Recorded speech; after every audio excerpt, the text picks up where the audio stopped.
하나님 말씀 함께 나누겠습니다. 오늘은 계시록 12장 1절에서 6절 말씀입니다. 계시록 12장 1절에서 6절, 좀 특별한 주제로 잠깐 말씀을 오늘은 전하도록 하겠습니다. 계시록 12장 1절에서 6절까지입니다.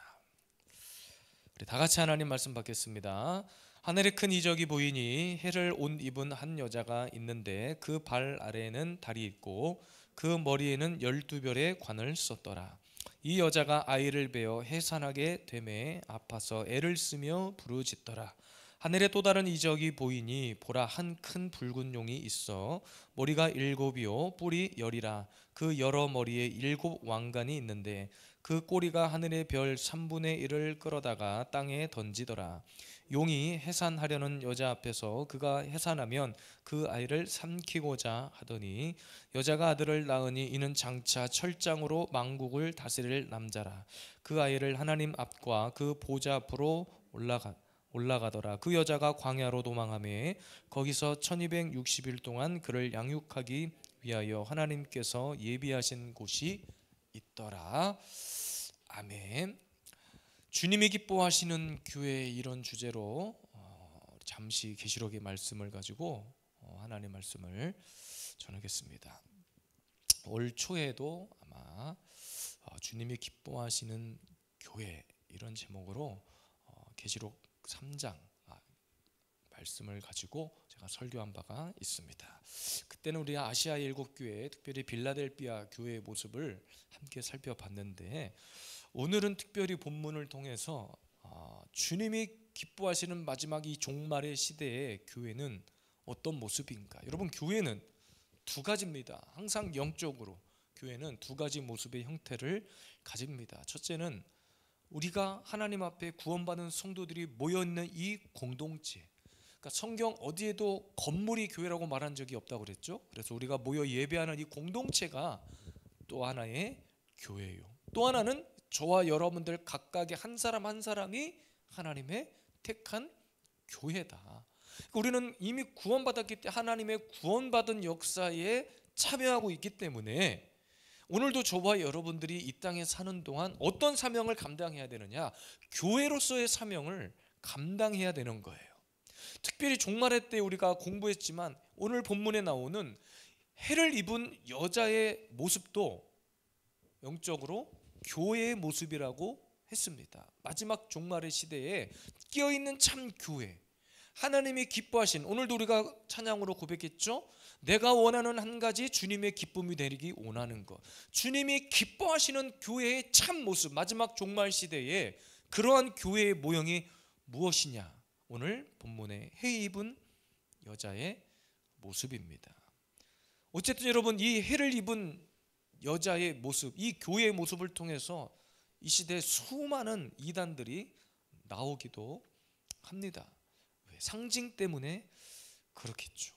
상징으로 기록되어 있긴 했지만 어쨌든 교회의 모습으로 놓고 보았을 때는 가장 이상적이고 가장 아름답고 가장 주님이 원하시고 기뻐하시는 교회의 모습이 바로 이 해를 입은 여자의 모습, 해 입은 여자의 이 교회의 모습이라고 저는 생각합니다. 이 시대에 많은 교회들이 약해지고 많은 교회들이 나약해지고 그러다 보니까 세상 사람들이 교회를 우습게 알고, 교회가 크든 작든 그것은 중요하지 않은 것 같아요. 그래서 우리가 마지막 시대에는 할 수만 있으면 함께 연합하고 힘을 모으는 것이 너무나 중요한데, 오늘도 어떤 목사님과 잠깐 이렇게 차를 마시면서 교제를 하는데 사실은 그 이야기가 본질이었어요. 연합하고 우리가 힘을 합하는 거. 그냥 막연하게 작은 교회니까 힘을 합치자가 아니라, 저는 개인적으로 이 마지막 종말의 시대는 교회가 복음으로 진리로 하나 돼서 연합해서 이 승리의 전선을 구축하는 것이 저는 너무나 중요하다고 생각합니다. 그래서 오늘 이 해를 입은 여자의 모습을 통해서, 그러면 주님이 어떤 교회의 모습을 좋아하실까? 어떤 교회를 하나님이 가장 기뻐하실까? 어떤 성도가, 마지막 시대에 어떤 성도를 주님은 가장 기뻐하실까? 첫째는 주님이 기뻐하시는 교회는 두말할 것도 없이 해를 옷 입은 교회라는 사실입니다. 이미 제가 서론에서 답을 드렸어요. 본문 1절입니다. 하늘에 큰 이적이 보이니 해를 옷 입은 한 여자가 있는데 그 발 아래는 달이 있고 그 머리에는 12별의 관을 썼더라. 여러분, 옷을 입었다는 거, 우리는 이미 계시록 공부를 통해서 이 해를 입은 여자의 모습이 어떤 영적인 의미를 가지고 있는지 이미 다 살펴봤어요. 다시 말하면 재림 예수, 마지막 종말의 시대 우리 주님의 재림을 기대하고 고대하며 이 재림의 신앙으로 뜨겁게 무장한 교회일 것입니다. 우리 교회뿐만 아니고 여러분 한 사람 한 사람이 다 이런 깨어있는 교회가 되길 원해요. 시대를 바른 영적인 안목을 가지고 분별해내는 그런 성도들, 한 사람 한 사람 교회가 되기를 원해요. 그래서 오늘 아내와 어디를 다녀오다가 차 안에서 그런 얘기를 나눴어요. 뭔가를 분별해보자, 기도해보자 해서 했던 얘기가 뭐냐면, 어떤 대화 가운데 뭔가 좀 의문점이 생겼던 것을 잠시 하나님 앞에 묵상하는 가운데 하나님이 주신 어떤 응답이 있었는데 그것을 잠깐 나눴단 말이에요. 그리고 결론은 그거였어요. 우리가 분별하지 않았는가. 그러니까 우리가 하나님께서 그것들을 분별하도록 은혜를 주셨거든요. 제가 말하는 것이 지금 구체적으로 어떤 것인지 여러분들 잘 모르신다 할지라도 어떤 상황 가운데, 그래서 우리는 마지막 시대, 이 종말의 시대를 살아가는 데 있어서 바른 영적인 분별력이 필요한 거예요. 그러니까 해를 옷 입었다는 것은 이미 우리가 예수 그리스도의, 오직 예수의 신앙으로 단단하게 무장됐다는 뜻이거든요. 그래서 우리 성도들 한 사람 한 사람이 누구를 만나든지 어디를 가든지 어느 공동체에 속해 있든지 내가 그곳에서 들은 이야기 또는 그곳 공동체와 어울리는 가운데 깨달아지는 하나님이 주신 어떤 영적인 마음들이 있을 거예요. 그래서 그것들을 통해서 사람을 판단하고 함부로 저 사람이 옳고 그르냐를 판단하라는 얘기가 아니라 이것이 바른 신앙 안에서 합당하냐 그렇지 않느냐, 이것이 하나님이 기뻐하시는 일일까 그렇지 않은 것일까라는 것을, 영적인 것을 시대로 바로 분별해야 된다는 거예요. 그래서 성경으로 영적으로 보면 말씀 안에서도 우리가 옷을 입었다라고 말하는 것의 중요성을 여러 곳에서 강조해요. 로마서 13장 14절에 보니까 이렇게 기록합니다. 오직 주 예수 그리스도로 옷 입고 정욕을 위하여 육신의 일을 도모하지 말라. 그러니까 우리가 마지막 종말의 시대를 살아갈 때, 특히 우리가 살고 있는 지금 이 시대에는 우리가 단장해야 될 옷이 어떤 옷이냐, 예수 그리스도의 옷입니다. 그 옷을 입어야, 예수 그리스도의 옷을 입어야 우리가 종욕을 위해 살지 않는 거예요. 혹 잠시 어떤 흔들리는 상황이 있을지는 모르겠지만 빨리 깨닫게 되는 거예요. 아, 맞아, 오늘 하나님께서 나에게 이런 응답을 주셨구나. 오늘 하나님께서 말씀 가운데 나를 이런 부분들을 깨닫게 하셨구나. 그래서 육신의 일을 도모하기보다는 영적인 일을 도모하게 되는 거예요. 갈라디아서 3장 27절에도 이렇게 말씀합니다. 누구든지 그리스도와 합하기 위하여 세례를 받은 자는 그리스도로 옷 입었느니라. 여기서 세례를 받았다는 것은 우리가 교회에서 지금 행하는 그런 세례를 의미하는 것이 아니에요. 내 안에 성령으로 가득 차 있는 것, 내 안에 그리스도의 마음으로 가득 차 있는 상태. 오늘도 기도하고 예배하고 찬양하는 중에 하나님이 나를 뜨겁게 불로 임하든, 오늘도 성령의 물이 임하든, 성령의 폭포수와 같은 은혜가 임하든, 오늘도 내 안에 뜨겁게 성령의 역사, 강력한 성령의 임재를 뜻하는 거예요. 세례를 받은 자는, 그렇게 내 안에 성령이 충만한 자는 그리스도로 옷을 입은 것이다, 이렇게 이야기하는 거예요. 종말론적으로 신부가, 그러니까 우리가 옷을 입었다는 것은 신부가 나를 찾아올 신랑을 위해서, 신랑을 기다리기 위해서 가장 먼저 갖추고 있는 것이 뭐예요? 단장된 신부의 옷이에요. 단장된 신부의 옷. 저도 결혼을 했지만 결혼하기 전에 신부가 가장 아름다운 드레스를 입고, 갖고 특별한 일이 없으면 신부는 하얀색 드레스를 입어요. 왜? 그것이 순결하고 정결함을 의미하기 때문에 그래요. 제가 볼 때는 다 그 드레스가 그 드레스 같았는데 딱 자기 몸에, 자기 체형에 딱 맞는 드레스가 있는 거예요. 그것을 딱 입고 결혼식 날 가장 아름다운 모습으로 결혼식장에 입장하는 그 신부의 모습을 떠올리는 거죠. 그러니까 우리가 다시 오실 주님을 기다리고 기대하고 소망하며 사는 자의 모습은 바로 이와 같은 모습이에요. 날마다 우리를 새롭게 단장하는 거예요. 하나님의 말씀으로, 하나님의 진리로, 복음으로. 그런데 이 시대의 가장 큰 문제는 이런 재림의 복음이 점차 사라져 간다는 거예요. 교회는 다니고 신앙생활을 하는데 다시 오실 주님을 기대하고 소망하는 일이 저 뒷전으로 밀려있는 경우가 많아요. 오늘도 자녀들을 위해서 그 목사님과 만나서 이런저런 고민들을 나누고 여름에 아이들을 어떻게 또 뜨겁게 은혜를 받게 할까 이런 이야기들을 잠깐 나누면서 제 개인적으로 속으로 들었던 마음은 그런 거예요. 우리 아이들이 여기서 악기를 연주하고 우리 한민희 찬이 준이가 악기를 연주하고 방송을 준비하고 아버지의 목회를 잘 돕고 또 협력하고 각자의 맡은 일을 열심히는 하지만 그것이 그냥 그렇게 하는 일로 끝나버리면 아무런 의미가 없다. 항상 우리의 마음속에는 오늘도 이 예배를 주님이 받으신다. 그래서 항상 최고의 예배를 우리는 준비하는 거예요.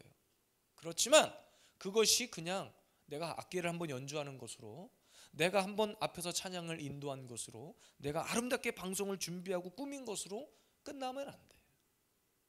항상 오늘도 내가 다시 오실 주님의 그 재림의 신앙을 가지고 다시 오실 주님을 기대하고 소망하며 주님을 만날 그날을 기대하고 소망하는 마음으로 살아야 된다는 거예요. 그래서 우리가 세상에서 빛나는 옷이 아니라 금은 보화로 단장된 그런 옷이 아니라 해를 옷 입은 그런 신부가 되어야 돼. 하나님이 기뻐하시는 가장 아름답고 청결한 옷으로 단장된 그런 교회의 모습이어야 합니다. 우리 한 사람 한 사람이 교회잖아요. 오직 예수, 다시 오실 예수 그리스도, 예수 그리스도가 우리의 영원한 소망이 되고 세상 그 무엇과도 비교하고 바꿀 수 없을 만큼 나에게 가장 귀하고 존귀한 그 이름, 오늘도 예수의 옷으로 해를 옷 입은 여자, 마지막 때 재림의 소망으로 가득 찬 재림의 신앙으로 강력하게 무장된 그런 교회 되기를, 주님의 기뻐하시는 교회가 되기를 주님의 이름으로 축복합니다. 아멘. 두 번째입니다. 발 아래 달려있는 교회예요. 주님이 기뻐하시는 교회는 어떤 교회냐? 발 아래에 달이 있다. 자, 1절 말씀 한 번 더 우리가 묵상하겠습니다. 하늘에 큰 이적이 보이니 해를 옷 입은 한 여자가 있는데 그 발 아래에는 달이 있고 그 머리에는 12별의 관을 썼더라. 하나님께서 가장 이 교회를 통해서 하시고 싶은 일들은 뭐냐면 세상을 변화시키는 거예요. 무엇으로? 복음으로, 말씀으로. 그리고 죽어가는 영혼들에게 새로운 생명을 넣어주는 거예요. 아까도 말씀드린 것처럼 갈수록 교회가 약해지니까 세상 속에서 아무런 영향력을 발휘하지 못합니다. 때로는 세상에 굴복당하는 경우가 많은 거예요. 미안한 얘기인데 아까도 하민이가 잠깐 예배 전에 저한테 주일날 어떤 알바가 있는데 해도 되냐, 예배 시간 다 끝나고 단호하게 그 말을 듣자마자 안 돼 하고 딱 끊어버렸어요. 제가 볼 땐 사실은 안 된다고 할 줄 알지만 한번 물어본 것 같은데 스스로 어떤 좋은 경험을 쌓고 알바도 해보고 용돈도 벌어보고 너무나 좋은 일이고 기특한 일인데 우리가 그날만큼은 하나님 앞에 온전히 집중하기로 한 날인데 그래서 제가 안 된다고 했어요. 물론 그것을 했다고 해서 뭐 당장 어떻게 되는 것은 아니겠죠. 그런데 우리가 굳이 그렇게 세상 속에서 때로는 비굴하게 살 필요가 없는 것 같아요. 알바를 하는 게 비굴하다는 얘기가 아니에요. 오해하면 안 되나? 그렇게 나약하게 살 필요는 없을 것 같아요. 그래서 많은 사람들이 이렇게 얘기하죠. 바닷속에 호수에 비치는 달이 너무나 아름답다고 생각하는 거예요. 그래서 그 달을 쳐다보고 있다가 물속에 빠져 죽는 거죠. 그러니까 우리가 볼 때는 영적으로 충분히 가능한 이야기. 마귀는 우리를 유혹할 때 항상 뻔한 이야기로 유혹하는 것이 아니라 세상의 달콤함으로 우리를 유혹합니다. 너무도 멋있게, 너무나 아름답게 그것을 미화시켜서. 그런데 사실은 그것이 사실이 아니야. 거짓일 때가 많아요. 세상의 물은 영적으로 마시면 죽는 거예요. 세상의 물은. 발 아래 달이 있다는 것은 그래서 세상을 이겼다는 거예요. 세상을 딛고 내가 서 있다는 것을 의미합니다. 우리가 세상과 그냥 적당히 타협하며 살아갈 이유가 없어요. 그러니까 이 땅의 가장 큰 문제 중에 하나가 중독이야.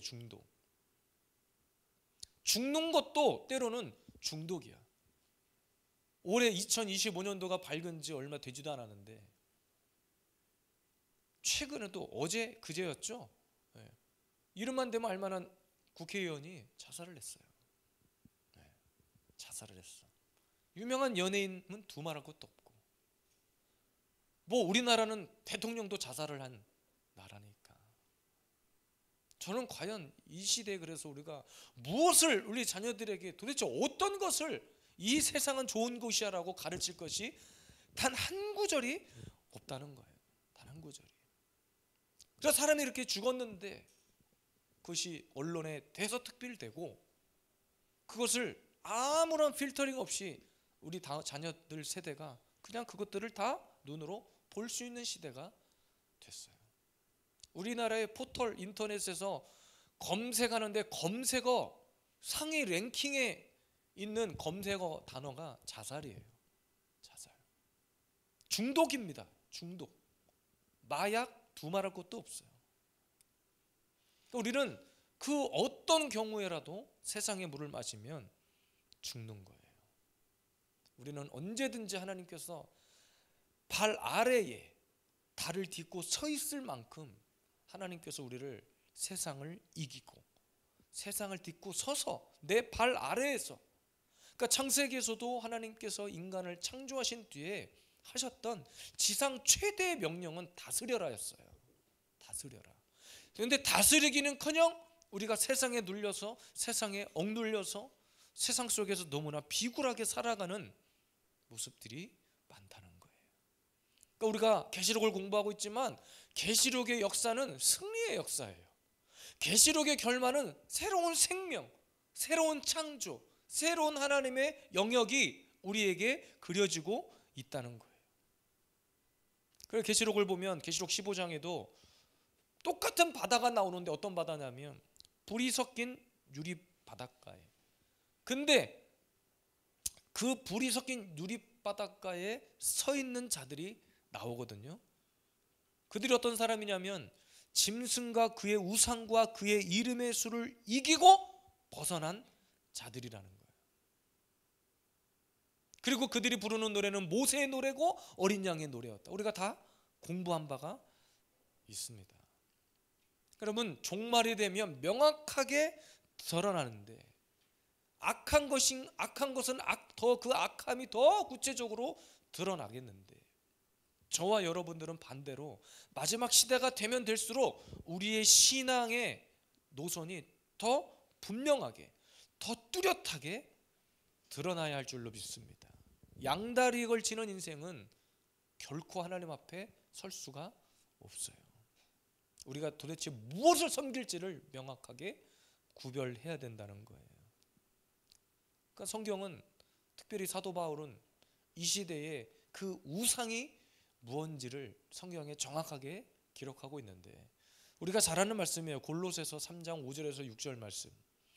그러므로 땅에 있는 지체를 죽이라. 곧 음란과 부정과 사욕과 악한 정욕과 탐심이니. 탐심이 뭐다? 우상 숭배다. 이것들 때문에 하나님의 진노가 임한다. 그러니까 여기서 말하는 우상 숭배는 다른 것이 아니에요. 탐심이 뭐냐? 탐심. 교만이거든요. 내가 하나님의 것보다 하늘의 신령한 은혜보다 더 가치 있게 여기는 그것이거든요. 예배를 드리는 것보다 내가 더 가치 있게 여기는 그것. 돈을 벌어야 하는 것 때문에 예배가 뒷전이 되고 그러면 안 된다는 거예요. 그거 다 탐심이라는 거예요. 그게 하나님이 가장 싫어하는 우상 숭배라는 거예요. 그런 자들은 결탄코 세상을 이길 수가 없다는 거죠. 그래서 우리는 반드시 해를 옷 입어야 되고, 달조차도 내 발 아래에 둘 수 있는 세상을 내가 정복하고 다스릴 수 있는 강력한 믿음이 지금 저와 여러분들에게 필요한 거예요. 그러니까 결론적으로 해를 옷 입은 교회는 이미 세상을 이겼다는 거예요. 온 세상의 어둠의 권세 앞에 절대로 주눅들지 않는다는 거예요. 이런 교회를 하나님은 기뻐하십니다. 마지막 세 번째입니다. 주님이 기뻐하시는 교회는 어떤 교회냐? 아이를 해산하는 교회라는 거예요. 2절 말씀 중반부터 보면 이 여자가 아이를 베어 해산하게 되매 아파서 애를 쓰며 부르짖더라. 특별히 여러분, 아이를 해산한다는 것은 계시록을 공부하며 제가 여러 차례 말씀드렸죠. 우리가 교회를 통해서 한 사람의 영혼을 태동시키는 거예요.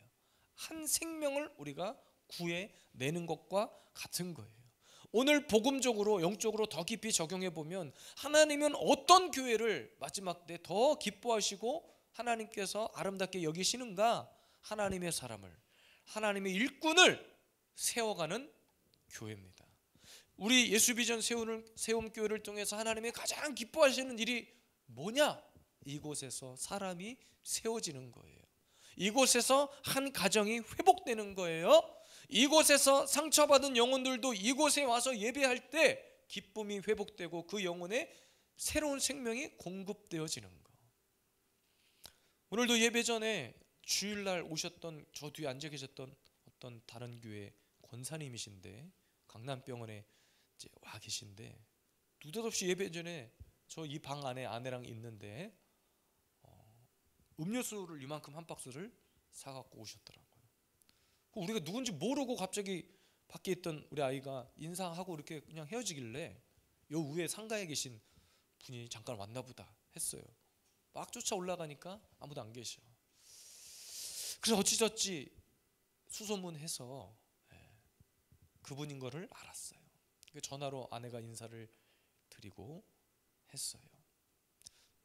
무슨 이유인지 모르겠지만 그분이 그렇게 얘기를 하셨대요. 전화로. 주일날 와서 예배를 드리는데 이렇게 성도들이 예배드리고 식사할 때 음료수라도 이렇게 빛이 되어 있으면 참 좋겠다는 생각을 하고 사오셨다는 거예요. 어쨌든 여러분, 하나님께서 이 교회를 통해서 그렇게 하나님이 찾으시는 그 영혼, 또 이 교회에 뭐 그분이 등록을 하냐는 그건 중요한 문제가 아니에요. 이미 다른 교회 권사님이시니까. 근데 문제는 그런 분들을 통해서라도 하나님은 이 교회가 그렇게 세워지기를 원한다는 거예요. 그렇게 하나님이 찾으시는 그 한 영혼을 하나님은 아름답게 세워나가기를 원하는 겁니다. 우리가 구약에 뭐 솔로몬과 다윗을 통해서 눈에 보이는 어떤 그런 성전의 모습을 우리가 정말 영광스럽게 생각하는데, 이 시대의 참된 교회의 모습은 그런 눈에 보이는 화려하고 아름다운 모습이 아니라 두 가지거든요. 강력한 하나님의 임재가 있고, 그리고 그 강력한 하나님의 임재를 통해서 하나님이 기뻐하시고 하나님이 찾으시는 온전한 한 예배자가 세워지는 거. 온전한 하나님의 예배자가 세워지는 거.